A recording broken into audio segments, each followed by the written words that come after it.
Bonjour, je m'appelle Sébastien Ducret, je suis consultant chez Calis depuis une dizaine d'années. Je vais vous présenter le PhoneGap, le framework de développement d'applications mobiles multiplateformes en HTML5. Donc, je vais commencer par un.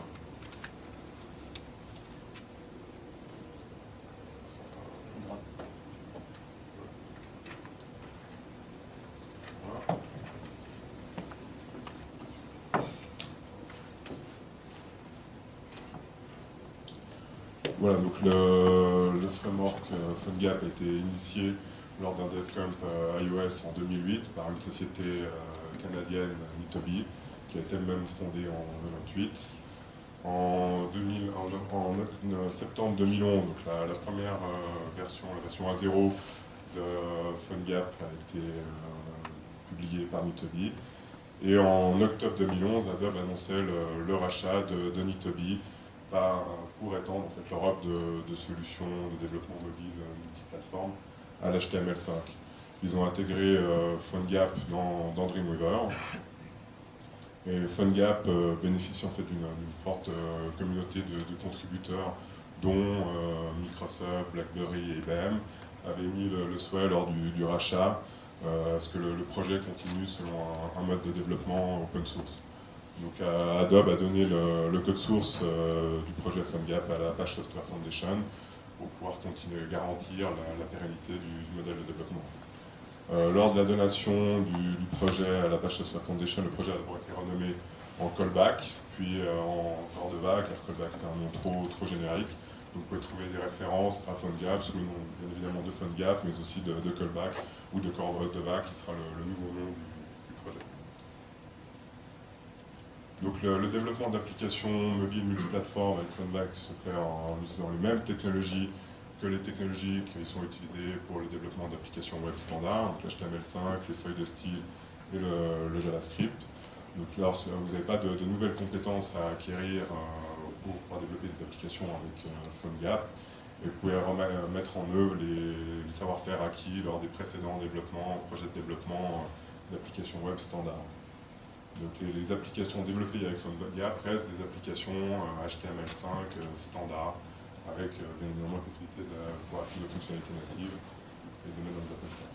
Alors, au niveau de l'outillage, PhoneGap n'impose pas d'outils spécifiques. À nouveau, vous pouvez utiliser les outils que vous utilisez habituellement pour le développement d'applications web standard, avec un navigateur récent supportant l'HTML5, comme Google Chrome ou Safari, vous pouvez réaliser une bonne partie des développements. Et il y aura peut-être après les simulateurs pour pouvoir tester en fait, l'accès aux fonctionnalités natives de PhoneGap. PhoneGap n'impose pas de framework JavaScript, hein. Vous êtes libre de choisir le framework JavaScript qui vous convient le mieux. PhoneGap ne fournit pas de composants graphiques, ce qui est à la fois la force et la faiblesse de PhoneGap. Ça vous laisse une grande liberté au niveau de l'interface utilisateur et de l'ergonomie de votre application. Il n'y a pas de contraintes d'ergonomie.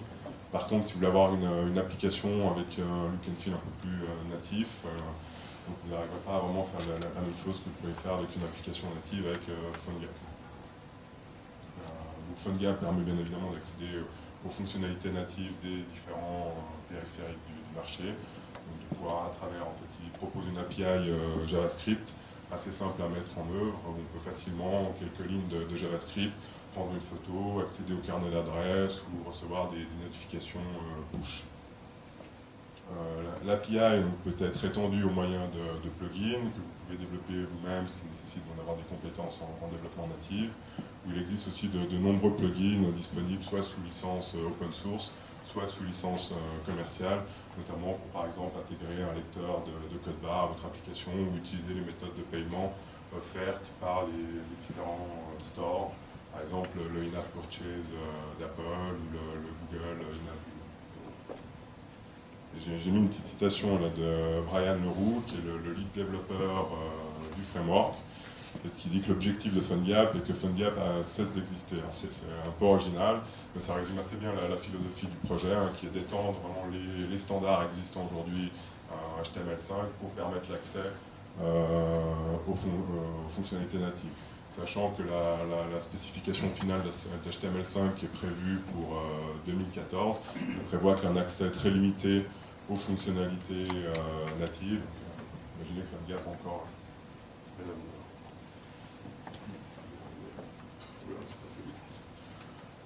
Voilà, donc en plus de permettre un accès aux fonctionnalités natives du périphérique, PhoneGap supporte également donc, la plupart des plateformes du marché et permet de déployer vos applications dans les différents App Store. Donc, vous pouvez créer des archives pour les différentes plateformes. Alors, ça nécessite toutefois d'utiliser le kit de développement du fournisseur. Donc, par exemple, pour iOS, il va falloir utiliser le SDK d'Apple.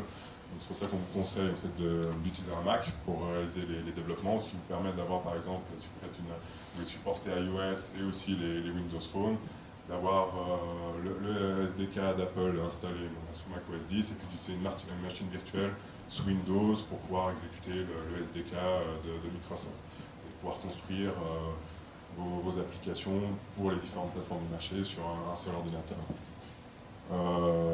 Adobe propose également aussi une application web, PhoneGap Build, qui permet donc de télécharger le code source de votre application. Donc voilà, sur l'image, on a un code source unique avec les fichiers JavaScript, les feuilles de style et les pages HTML. Et l'application génère automatiquement pour vous les archives pour chacune des plateformes supportées. Donc, ce qui vous évite d'avoir à installer et maintenir l'équipe de développement pour les différentes plateformes.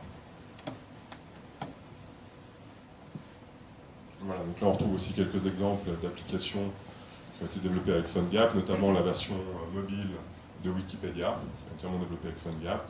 Et on voit aussi une application pour la Lancia Epsilon, qui est pour la promotion du produit, qui montre bien un peu les possibilités offertes et la liberté qu'on peut avoir au niveau de l'interface utilisateur. On peut se promener dans le véhicule. Voilà. Donc maintenant je vais passer à... Voilà.